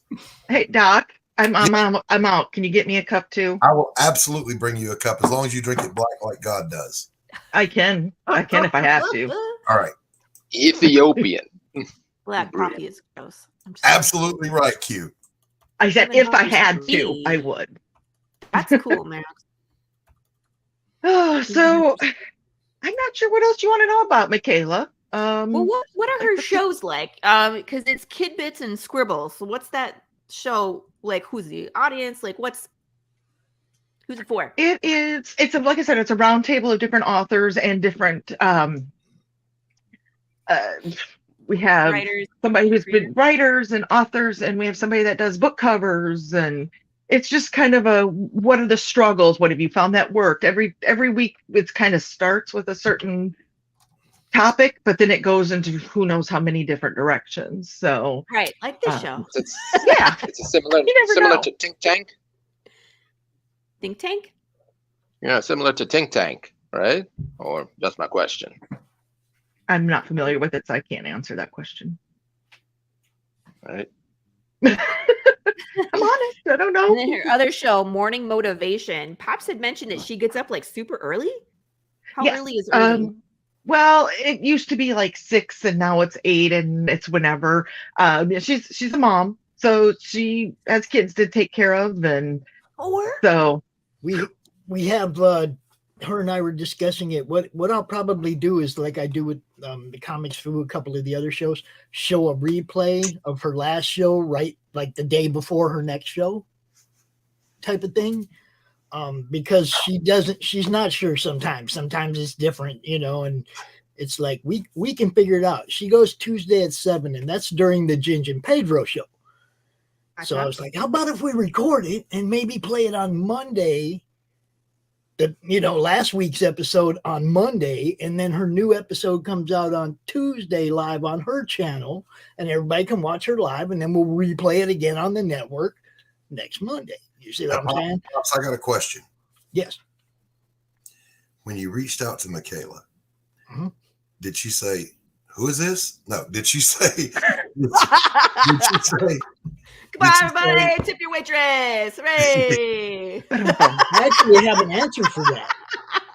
Dawn, what happened when you asked Michaela, when you told Michaela about running into that Pops guy? Well, wait. The part 2 of my question was, did she say, well, you got to talk to Dawn about it? No. Dawn went to Dawn. What happened when you told Michaela about running into Pop's channel? What did I? I don't remember. That was a long time ago. That was like 3 days ago. And she told you, yeah, I already know that guy, right? I don't remember you. Yeah. Yeah, I already know that guy. Yeah. But okay, I'd seen you pop up on some of the different channels from Rising Tide and stuff like that, and then you popped into that room that has a colored name. Yeah. And I was like, okay, so he's gonna be laid back, and so I just kind of stalked. You can be laid back. I'm always laid back. No, I know, but I kind of just stalked. Yeah. Awesome.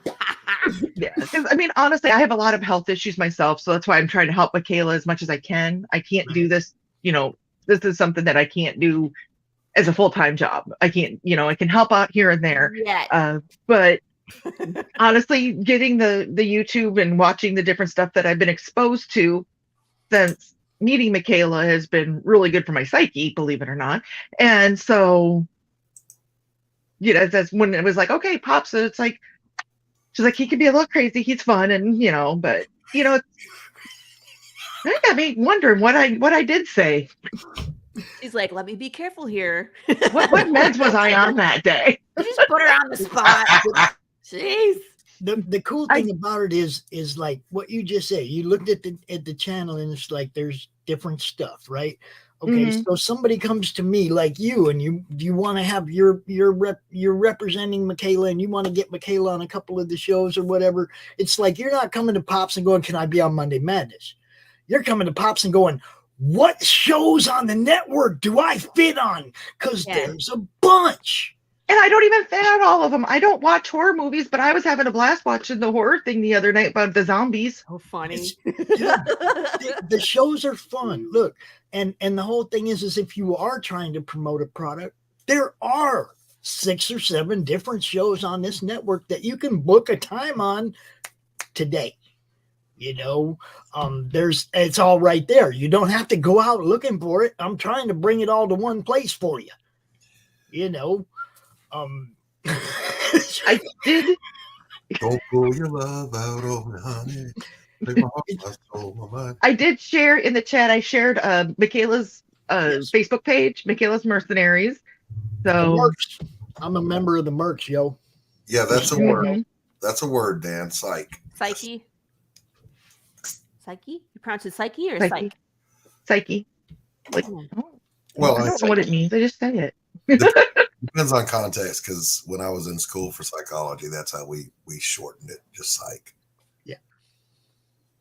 Your mental well-being or your mental thoughts. Your mental state.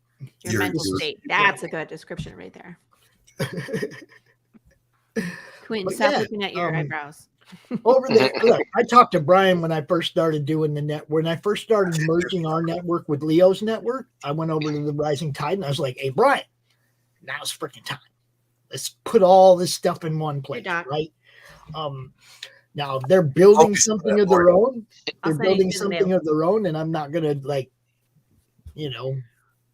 bug them about merging up with us. But at the same time, there's people over there that need a bigger platform.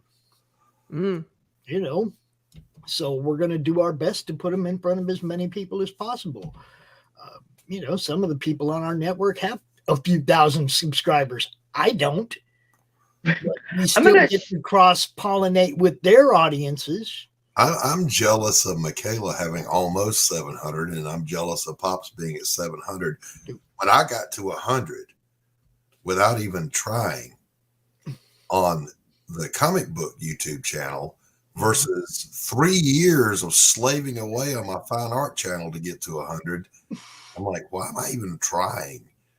It'll just happen organically at some point, I suppose. It's weird, but that is true. It's like you can I have a TikTok channel, right?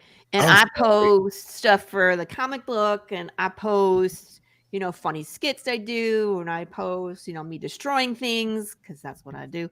And you wouldn't believe which ones get the actual views. And the last one that I did with the frickin' box got 800 views, but when I post an art stream with Marco drawing and inking and coloring, it gets 300. Why? His art is beautiful. Well, why aren't you doing that here on YouTube? Hold up. I'm just gonna say, I think I just found our representative to TikTok for the madness. Oh, well, you probably want someone who actually posts things more frequently than I do. No, I don't want it frequent. I don't want it to look like we're trying to. I just want to tap that audience a little bit. Well, that's what I mean. In order to be anything on TikTok, you have to post probably 2 or 3 times a day. See, I ain't trying to do all that, but it'd still be nice to have a little madness dent.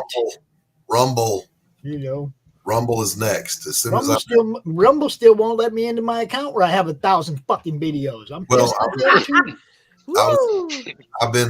I've been meaning to get to it. Pops and I talked about it. I'm going to start linking my YouTube and my Rumble videos, but there's something weird about it. It's like you have to have this identifier code, and then go do this and go do that. And when it hit me, if there's more than 2 steps in a process, I would rather go pound my balls flat with a wooden mallet. So I just walk away. I don't think I don't even have them, and they hurt you until you went that way. I don't even have them that hurt. Done. Then you get a high pitched voice. Sometimes I get a little mad. So I'm going to share another site on the chat. Okay. And and actually Pops is on this one too. Dawn, did you get a wrench over there? Did I give you a wrench? Yes. Okay. You wrenched me the other day. All right, cool. I remember that. But yes, that and Pops is on there, and it's a gentleman that's trying to put together kind of it's independent creators directory, easy for me to say.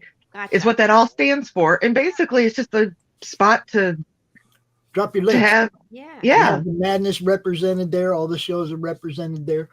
Oh, cool. If you're an independent creator of any sort, get a hold of him. And that's Joe Bachman, yo. Joe Bachman. What? Huh? Did you say Joe Biden? Bachman. No. Bachman. Bachman. I wasn't sure I wanted Joe Biden promoting me. It's Discord, a big Discord deal. I just want to tell you guys, Discord is dangerous, man. People backdoor right into your computer through that unsecure crap. Just so you know. I don't know. I'm too old. And here's the thing: it's I might be helping Michaela, but I try to help a lot of people, and it kind of works in a trickle down. But with Joe, it's $10 to sign up, and that's in a lifetime fee. And that money goes to help Amy Hale and her husband, who's going through some crap time now. So he's not even doing it to charge for the site; he's doing it to help them as well. You know what I mean? He's like, send $10 to this GoFundMe for Amy Hale, and I'll give you a lifetime listing on the website. Cool. Okay, so I did it. I was like, okay, Amy, my friend, I'll go do that for Amy and list the Madness Comic Network on the webpage. So Win-win. Yeah, I mean, like I said, it's a village to me. It's like you see this and you go from here, and so. Well, So over here, it's a village of idiots. I'm just saying. Well, I didn't say that I wasn't one. You. I don't like Arkham Asylum, Doc. Cool, Jonathan. Yeah, interact and engage. Get right into the networking and sharing work. That's what we're all about. A lot of creators do Kickstarter and crowdfunding and Indiegogo. Anytime we're sharing each other's work, that's a huge support to our community. To get our name out there to a new audience, so that way more people can find our works. Like this right here, Michaela Jade and her six books, which is amazing. I can't wait to have 6. I'm working on number 2 right now. So now 4 of the Elite Warriors and 2 under Linnea Fletcher. Cool. If you look down there, Jonathan, right there, that best kept secret on Facebook is the Comic Related Madness. It is a networking and promotion group where you are allowed to go tell people what you're doing. Yeah, and anytime that you are working on a project you want to promote, feel free to post it in the madness. You put it there. I'm gonna wake up in the morning. I'm gonna see your link. I'm gonna hit share. I'm gonna go hit retweet. I'm gonna do. You see what I'm saying? If I don't see it, I can't do anything. Right. If people don't know you exist, how can they support you? The madness. There's 2,500 people. Group is just 3 years old. We're, it's all organic. It's all actual comic people and comic fans. There ain't no, no politics, no crap, no bullshit. Just creators dropping stuff. What's up, Q? I see them. He's making noises over Just comics. Just comics. Just comics. Just comics. Nah, we like other stuff. We like movies and books. Yeah. And, we're big nerds. We talk about comic related madness. Yeah. Anything related. It's art. It's got Lori. Basically, it's art. What's up, Doc? Can you do the single eyebrow raise? I can. Let's see. But I don't know if I could do it on cue. Do it. Kind of happens. Do it. I can't make it. It's like it happens when it happens. Q. Do it. Yeah. Can you do it? Yeah, look at that. You do the rock eyebrow. Oh, yeah, I got it. For decades of my life, I have been trying to learn that, and I cannot do it. Pops, you people are freaks. I can't do it. You know when I learned to do this? You know how I learned to do this? It had nothing to do with The Rock. It had nothing to do with wrestling. Do you remember the book The Outsiders? Oh, yes. Yeah. I played 2-bit in a school play, and that was one of the things that 2-bit did, was cocked his eyebrow at people. I had to learn to do that for a stupid play. Dude. Well, I don't but know it was a good play. It was The Outsiders. I had a blast doing it. How do you learn to do it? I can wiggle my ears. Playing 2-bit in that was great because he was one of the better characters, I mean, he really was. I read that book when I was high school, and it's one of my favorite literature. She is actually one artist that I would just die to meet, would be S.E. Hinton, just because she started so young. She was 16, she wrote that. I mean, that's just. Yeah. I would have to die to meet my favorite writers because they're dead. So you will, Doc. You'll meet them. It will be a miracle. It will be such a dream to convert that book into comic. For those of you who don't know, Doc is the ghost of George Perez. Stop that. The ghost of George Perez. Oh my goodness. Mr. Big, come back. So let's talk about conspiracy theories, please. It's almost Big, over, you mean Lori. the 007? Although I am appreciative because I got a chance to meet Don on the show, so I'm really excited, right? Yes. Sorry, Mr. Big had to go. He had to take his dog to the vet, but I'm glad that I got to meet Don. I'm looking forward to interacting with you more, and definitely Michaela. I need to get some books. Stop summing up. Play my video. Oh, can we play the video? Yes, please do. Let me see. I'll go get it. It's in the private chat, right? Yeah. It is. If you're listening, you might turn your volume up just a little bit. Hold on. I gotta share the page. Drop it.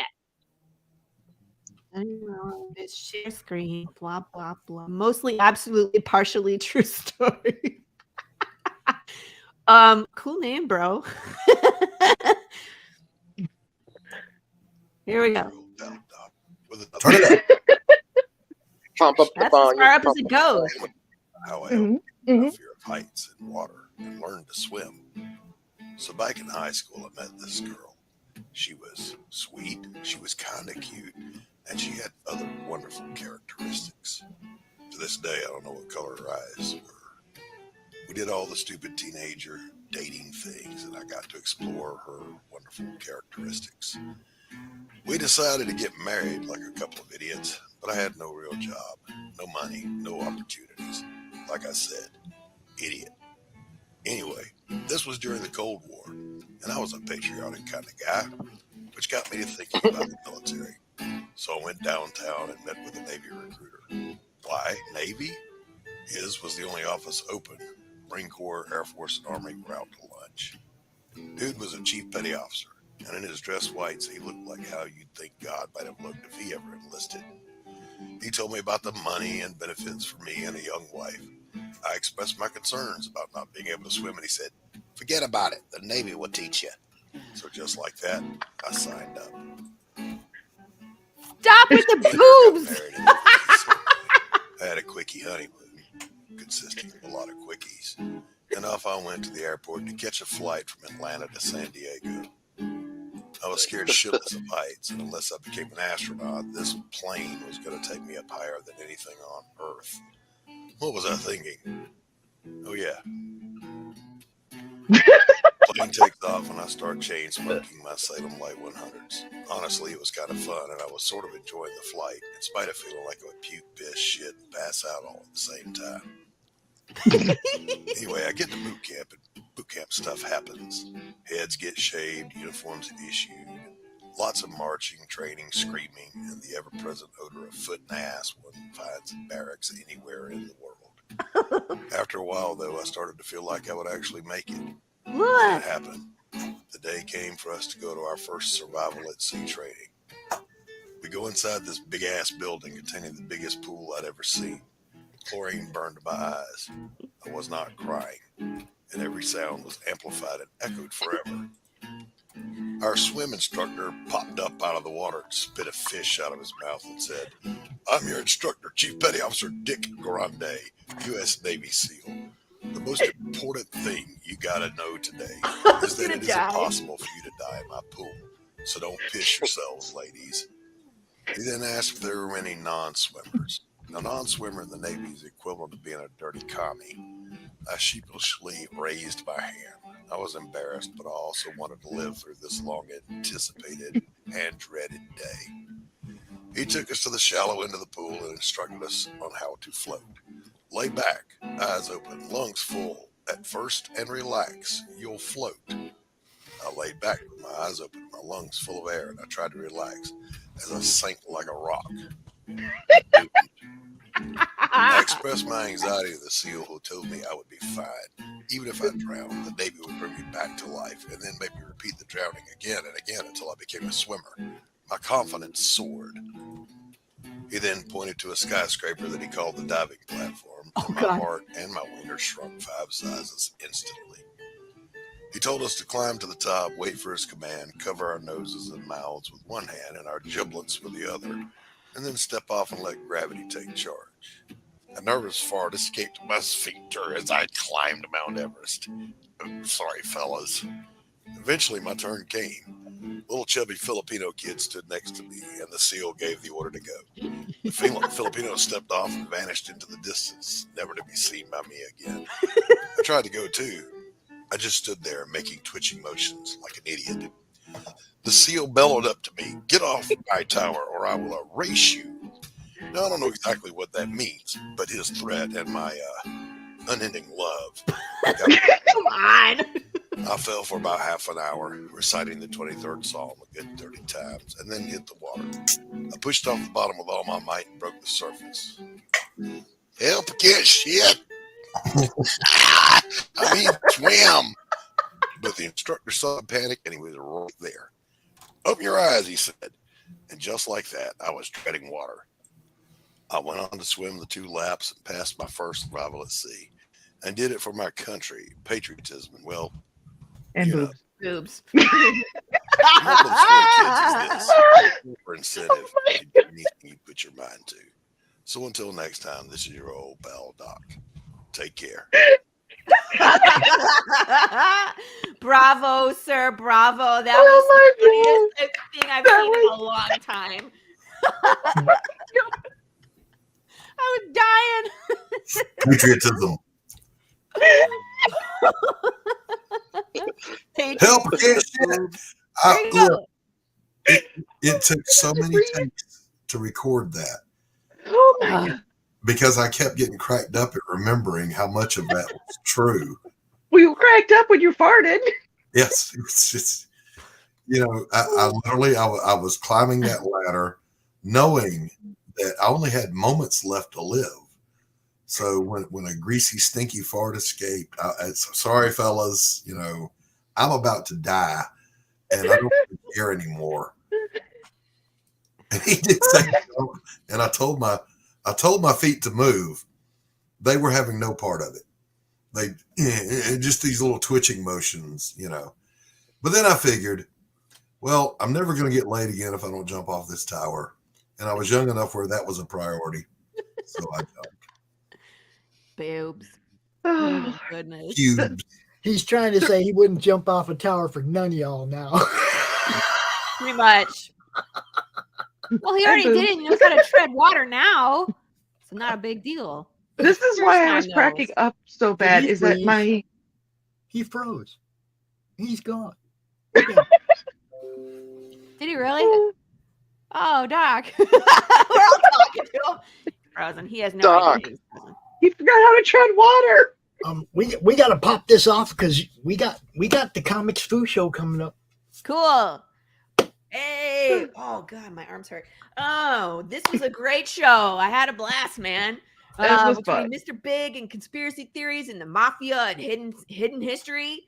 And then, of course, all you lovely people who hopped on. We got Michaela Jade's PR rep, Dawn, here, who I am a fan of now, starting today. Warrior Secret. She's got lots of books. Go check out Michaela Jade's website. Go support her books. Read some spicy novels. Yes, I shared the Vela links in. Yeah, they're in the chat. I made a mistake. It's not the Comics Foo Show. It's a comic-related unboxing with one of the guys from the Comics Foo Show. Comic Foo's going to be on here too on Valentine's Day, so I'll get them both on here actually. So we'll see them. We're going to see Marco DeFillo and King Eddie. We're going to see all sorts of people coming on. We got booked, and then hopefully Michaela Jade soon. So yes, you guys worked that out. Get Michaela out here. She would have came today if she didn't already have a lunch date with somebody. Right. And everybody, watch your emails today. If you're a backer of Path of the Pale Rider, issue number 2 is dropping today. When I get off of the show, I'm gonna go start sending out emails. It's coming. So and he's not me.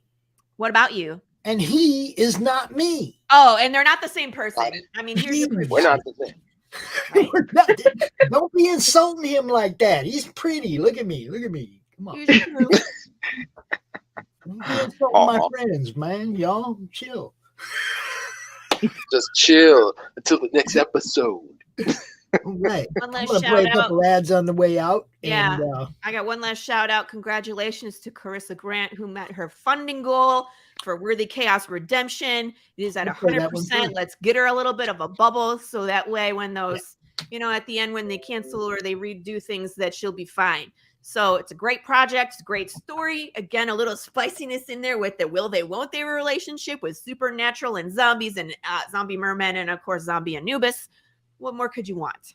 And I'm gonna play that ad first. I'm gonna play they're actually they're up next. Doc had an internet crash. We love you, Doc. We love you. We love you, Doc.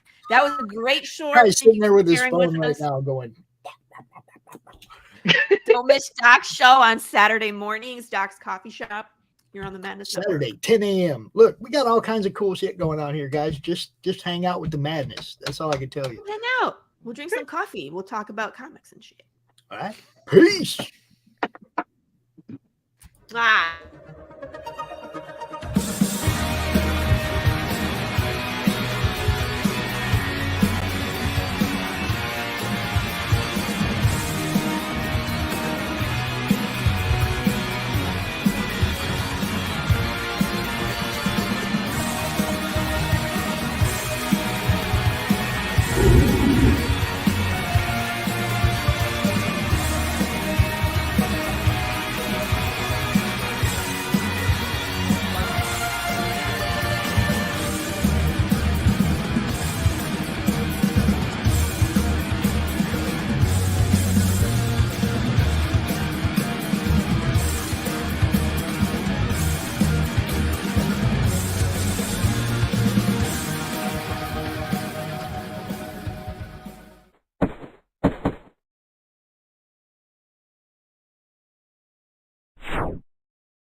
until I die.